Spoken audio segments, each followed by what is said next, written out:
Online classes में सभी का स्वागत। सभी को नमस्कार। सेकेंड ईयर AHDP गायनेकोलॉजी में पशु मादा रोग विज्ञान में आज जो है हम जिस लेसन का जिसका टॉपिक का डिस्कस करेंगे वो है कृत्रिम गर्भाधान हेतु गन को तैयार करना, preparation of the AI gun. Very very important. ये प्रैक्टिकल कुछ लोगों ने तो कर लिया था। ये गन मैंने तैयार करके जो है कुछ लोगों को शायद ऐसा मुझे याद आ रहा है, अदरवाइज़ ये प्रैक्टिकल में आपको पूरा जो है कंप्लीट इसको करके AI गन को तैयार करके बताएंगे, तैयार करना सिखाएंगे। लेकिन ये अब आपका थ्योरेटिकली पढ़ा होगा, इसको याद होगा तो बड़ा आसानी से आपके वो समझ में आ जाएगा, क्योंकि कुछ इसमें ऐसे टेक्निकल वर्ड्स हैं वो आपको आने बड़े ज़रूरी हैं, अदरवाइज़ आपके समझ में नहीं आएगा कि ये क्या है। कृत्रिम गर्भाधान हो तो जब पशु चिकित्सालय, उपकेंद्र आदि में पशु आता है तो सबसे पहले उसकी मध्य की स्थिति ज्ञात कर लें और पूर्ण रूप से निर्णय लें कि ये करनी अथवा नहीं। इसी के बाद वीर्य का द्रवीकरण हमें करना चाहिए। ये इम्पोर्टेंट है कि पहले उसको चेक कर लें जानवर को कि वो हीट में है या नहीं। उसने बता दिया कि गाय बोल रही है, आपने टीका निकाल लिया और बाद में पता चला अभी गाय तो भूखी बोल रही थी, उसने चारा नहीं डाला, या उसका बच्चा कहीं दूर बांध दिया था, वो अपने बच्चे के लिए बोल रही थी। कारण बहुत हो सकते हैं, पानी नहीं पिलाया, दूध निकालने के टाइम बोल रही थी, क्योंकि आपको पता है कि कितनी तरह की हैं ये अवस्थाएँ जिनके अंदर पशु जो है वो आवाज़ ही तो कर सकता है और क्या करेगा वो। तो इसलिए जब AI के लिए जानवर आता है तो उसको पहले चेक कर लें, इसकी स्थिति देख लें थ्रू वेजाइना। लार वो तार जो है वो प्रॉपर है। हमें आपको समझाया है कि किस तरह से हीट में उसको चेक करते हैं। दोनों उसके लेबुला यानी कि लिप्स को, वेजाइना लिप्स को दोनों को खोलें, अंदर इसको जांच करें। रेडनेस है अगर और तार है तो जो है हीट में है गाय, ये आपको पहले वहाँ समझा दिया है। इसके बाद आपके पास यथास्थान व्यवस्थित रखा निम्न सामान होना चाहिए। द्रवीकरण की पूरी व्यवस्था, AI गन, शीत, कैंची, रुई, स्ट्रा होल्डिंग फोर्सेप और केमिकल थर्मामीटर आदि। अब है गन तैयार करना।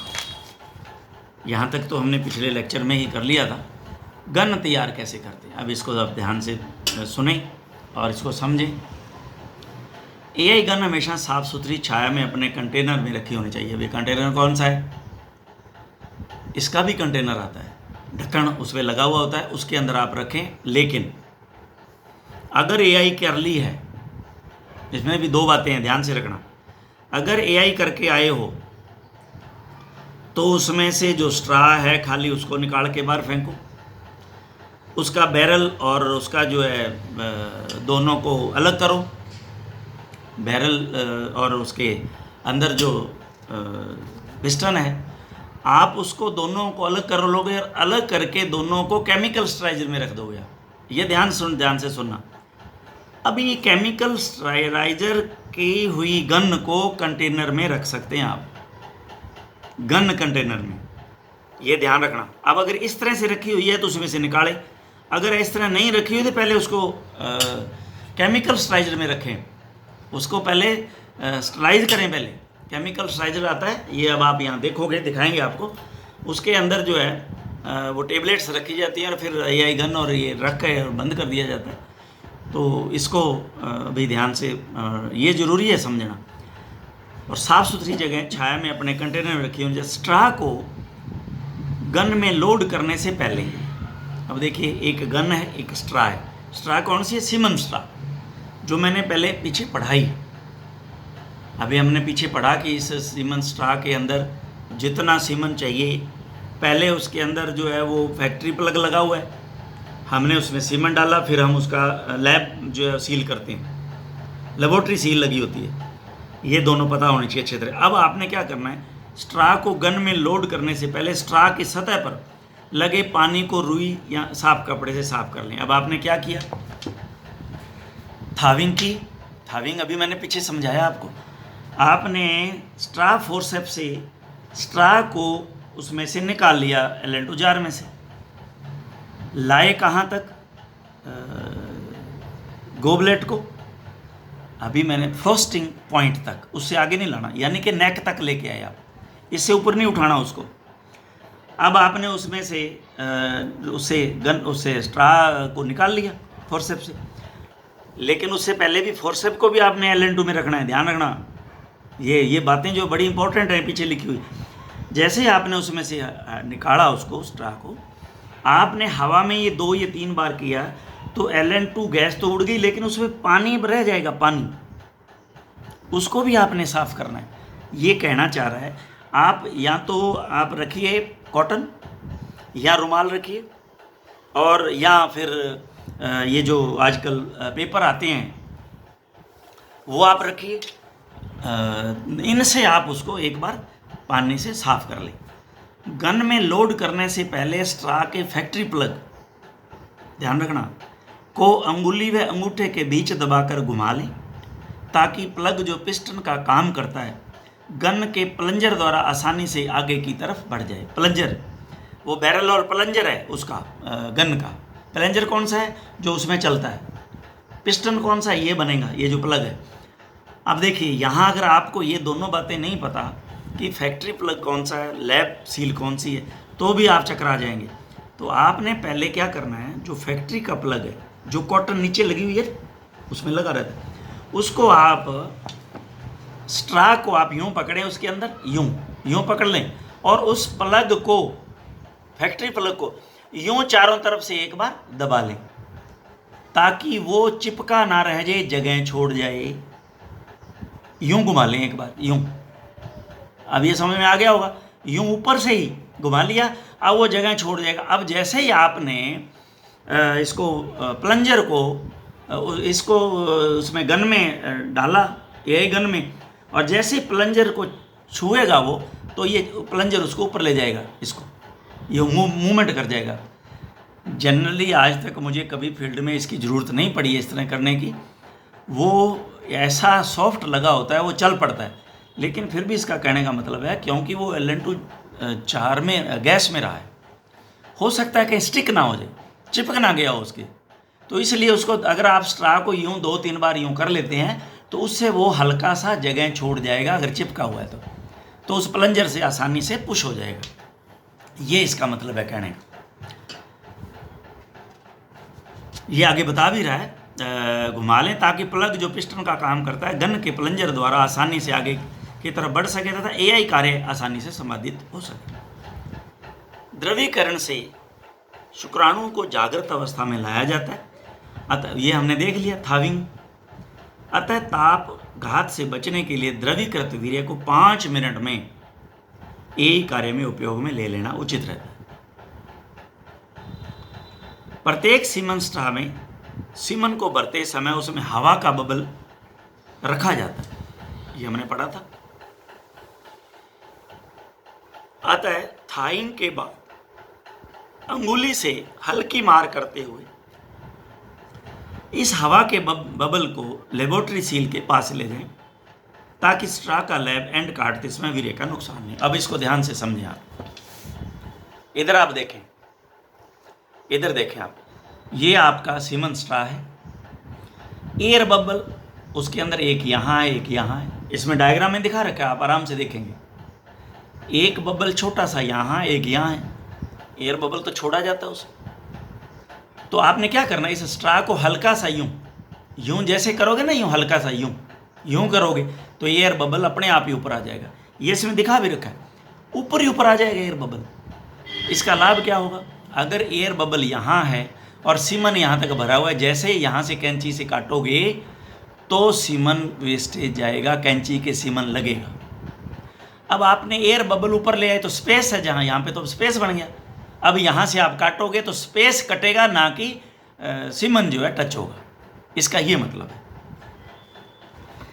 छाया में रखी एआई गन, अब देखिए ध्यान रखना, गन धूप में रखी पड़ी है और आपने उठाया स्ट्रा को उसमें डाल दिया। उसका टेम्परेचर बहुत ज़्यादा था।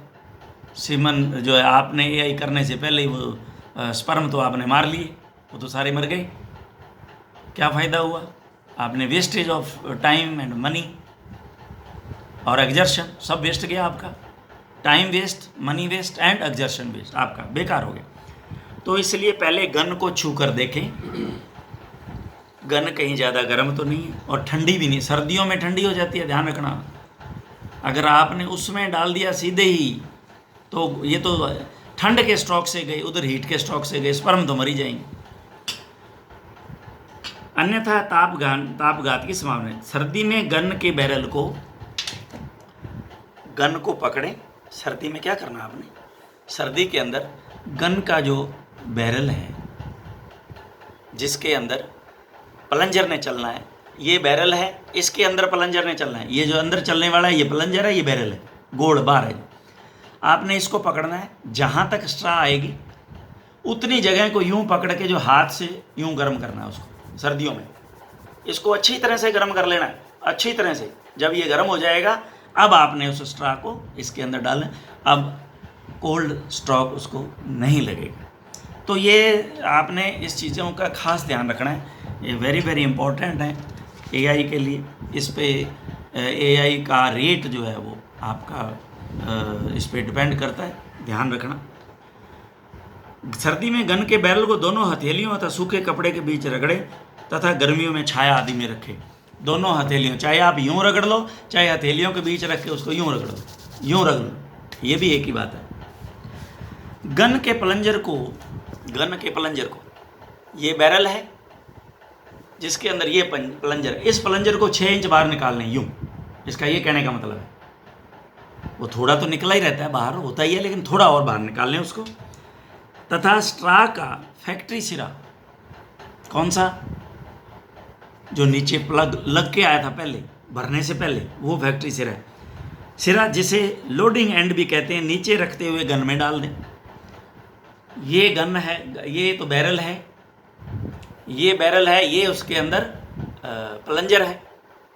अब आपने क्या करना है, ये जो ऊपर वाला सिरा है इसका, ये 6 इंच ऊपर निकला हुआ है, ये प्लंजर पीछे है, इसके अंदर आप उसको स्ट्रा को डाल दें। जब आपने यहाँ स्ट्रा को डाला तो यहाँ इसी बैरल के अंदर स्ट्रा स्टॉपर भी लगा हुआ है, नीचे नहीं जाएगा, वो यहीं रह जाएगा। और उसका इतना सिरा स्ट्रा का उस बैरल के बाहर नजर आएगा आपको, इतना सा स्ट्रा का सिरा रहेगा ऊपर, इतना ध्यान रखना। ये बैरल है, ये बैरल है, तो जो प्लंजर है उसका 6 इंच सिरा इधर नहीं निकालना, गलत पहले डिस्कस हो गया, इधर ही निकालना, उसको यूँ पीछे खींचना है। इधर देखें ध्यान से, पहले जो है इधर नहीं निकालना उसको, जो प्लंजर है उसको क्या करना है, यहाँ तक है तो उसको यूँ नीचे ले आओ। 6 इंच क्यों लाना है, क्योंकि 4 इंच या 5 इंच तो ये लंबाई है इसकी स्ट्रा की, तो ये स्ट्रा भी तो आएगा, अदरवाइज वो इसके अंदर आएगा कैसे बैरल में। इसको दोबारा सुन लो, पहले जो है मुंह से मेरे वो बैरल का जो प्लंजर का सिरा आगे यूँ इधर नहीं निकलना, बैक खींचते हैं उसको प्लंजर को हमेशा, तभी तो स्ट्रा अंदर आएगा ना। फिर स्ट्रा अंदर आ गया तो स्ट्रा का इतना जो है पोर्शन ऊपर रह जाएगा, इतना ये नज़र आ रहा है, ये बैरल है, इसके ऊपर रह जाएगा इतना। तो अब इसको क्या करते हैं, तो इंच बाहर तथा स्ट्रा का फैक्ट्री सिरा, जिसे लोडिंग भी कहते हैं, नीचे रखते हुए गन में डाल दें। एआई गन के बैरल में स्ट्रा डालने के बाद खड़ी अवस्था में रखें ताकि लैब सील ऊपर दिखाई दे।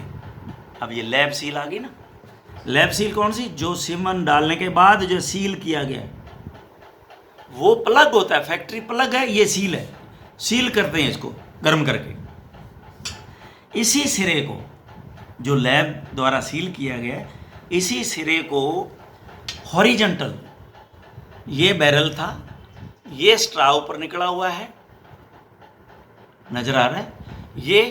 अब क्या करना आपने, कैंची लेकर के अब हॉरिजॉन्टल, ये देखिए, ये इसमें आप 90 डिग्री के कोण पे, ये देखिए ये 90 का, इधर से कैंची से उसको 90 डिग्री के कोण बनाते हुए वहाँ से काटना है जहाँ एयर बबल है, नीचे नहीं काटना, सीमन एक्स्ट्रा चला जाएगा बेकार आपका। क्योंकि वो वैक्यूम इसलिए जगह है आपके पास में, वहीं से आप इसको 90 डिग्री का कोण बनाते हुए इस स्ट्रा के साथ कैंची का 90 डिग्री का कोण, ये देखिए ये बन गया, यहाँ से आप उसको काट देंगे। ये इसमें दिखा भी रहे, यूं नहीं काटें, यूं नहीं काटें, टेढ़ा नहीं काटें, सिर्फ बिल्कुल 90 के कोण पे इसको आप, ये एक कला है, ये भी सीखनी है आपने। 90 के कोण के साथ समतल हॉरिजॉन्टल धार कैंची से काट दें, तिरछी कट्टी नहीं काटें, अन्यथा वीर्य शीथ व गन दोनों के बीच में ही प्लंजर दबाने के बाद चला जाएगा। साफ सुथरी नीच संक्रमित शीथ के, अब देखिए आजकल शीथ जो है उस पे भी, शीथ पे भी कवर आता है चढ़ा हुआ। पहले उस कवर को नीचे वाले पोर्शन से काटेंगे जो हमने उसके मुंह पे डालना है, शीथ के डालना है, उधर से काटेंगे। जैसे ही काटा थोड़ा सा ऊपर उठाएंगे उसको और शीथ को पकड़ लेंगे, पूरा नहीं, उसका शीथ का कवर पूरा नहीं उतार के फेंक देंगे एक बार, नो, उसके ऊपर चढ़ा हुआ रहेगा। नीचे से शीथ का जो कटा हुआ सिरा है शीथ का, अभी आपको शीथ नहीं पता होगा, ये शीथ जो है इस बैरल के ऊपर चढ़ेगी। हमने स्ट्रा को ये गन में लोड कर लिया, अब इसके ऊपर जब तक शीथ नहीं चढ़ाओगे तो इस तरह से जब अगर प्लंजर को दबा दोगे तो ये स्ट्रा ही अंदर चला जाएगा। इसको रोकेगा कौन? इसको वो शीथ रोकेगी। अब ये शीथ जो है हम इसके ऊपर, ये हमारे पास ये कंप्लीट है, ये हमारे पास स्ट्रा ऊपर नज़र आ रहा है। अब शीथ का वो सिरा जो है हमने जिधर से शीथ का कवर उतना सा हटाया और नीचे से शीथ को पकड़ा जहाँ जिधर से कट लगा हुआ उसके, और इसके ऊपर उसको इस बैरल के ऊपर चढ़ा दिया। अब वो इतना यहाँ चढ़ाएंगे कि वो कटा हुआ सिरा नीचे जो सी रिंग है इसकी, ओ रिंग है जिस बोलते हैं, ओ रिंग बोलते हैं, वो उसके अंदर फंस जाए। जैसे ही उसमें अंदर फंसेगा ये लॉक हो जाएगा। अब ये शीथ नहीं निकलेगी। जो लॉक वाली ये गन आती है उसके अंदर ये सुविधा है, अब ये बाहर नहीं निकलेगी। तो अब जो इसका शीथ का दूसरा एंड है वो इस स्ट्रा से बिल्कुल उसके मुंह पे टच कर जाएगा, और वो टच करना चाहिए। टच नहीं किया तो आपका जो सीमन स्ट्रा है उसमें से सीमन जो है अंदर का अंदर ही वापस चला आएगा, यही नहीं होगा। अभी आगे समझा रहे, गन पर चढ़ा दें, शीथ के शेष भाग पर हाथ नहीं लगाएं, ये देखें। और जब ध्यान रखें शीथ के ऊपरी सिरे पर छेद बीच में ही हो, साइड में नहीं होना चाहिए। जो शीथ है उसके बिल्कुल बीच में छेद होना चाहिए, ध्यान रखना। तो वो इसके अंदर फिक्स हो गया। अब ये आपकी ये गन तैयार है। अब आप जो हेल्पर को कहते हो कि आप पूंछ एक साइड में कर भाई। अच्छा, ये ओ रिंग पे अभी मैंने वैसे बोल दिया, इसको पढ़ ले एक सेकेंड। शीथ को गन के बैरल पर चढ़ाते समय ओ रिंग को थोड़ा ऊपर उठाकर उसे अंदर से शीथ, उसके अंदर शीथ को घुसा दें ताकि वो टाइट हो जाएगी। इधर देखिए, ये गन है, यहाँ वो ओ रिंग है, इसको क्या करो थोड़ा ऊपर उठा लो यूं, तो ये लूज हो जाएगी। अब क्या है, वो शीथ इसके अंदर फंस जाएगी। अब इसको नीचे करके ये टाइट कर दो, अब ये टाइट हो जाएगी। यही इतनी सी बात है समझ में, यही यहाँ पढ़ने से समझ में आएगी, यहाँ समझोगे। ये ओ जो रिंग है इसको आप ऊपर उठाओ थोड़ा, जैसे बैरल के ऊपर उठाओगे तो ये लूज हो जाएगी। अब इसमें जो शीथ ऊपर से चढ़ाई है वो इसके अंदर फंस जाएगी। अब इसको पीछे, जब ओ रिंग को पीछे खींचोगे तो ये टाइट कर देगी इसको। इतना इसका काम है। ये देखिए, थोड़ा ऊपर उठाते अंदर से शीथ को डालें तो शीथ के कट एंड को बैरल के टेपर सिरे पर चढ़ाकर उसे शीथ रिंग की सहायता से फिक्स कर दें। कई बार स्ट्रा अधिक कट जाने से शीथ के ऊपरी हिस्से व स्ट्रा के बीच जगह रह जाती है, तो शीथ के कट एंड को काट कर शीथ को छोटा करके दोबारा चढ़ा लें। उस पर चीरा लगाकर पुनः ओ रिंग से फिक्स कर दें, अन्यथा सीमन शीथ में रह जाएगा।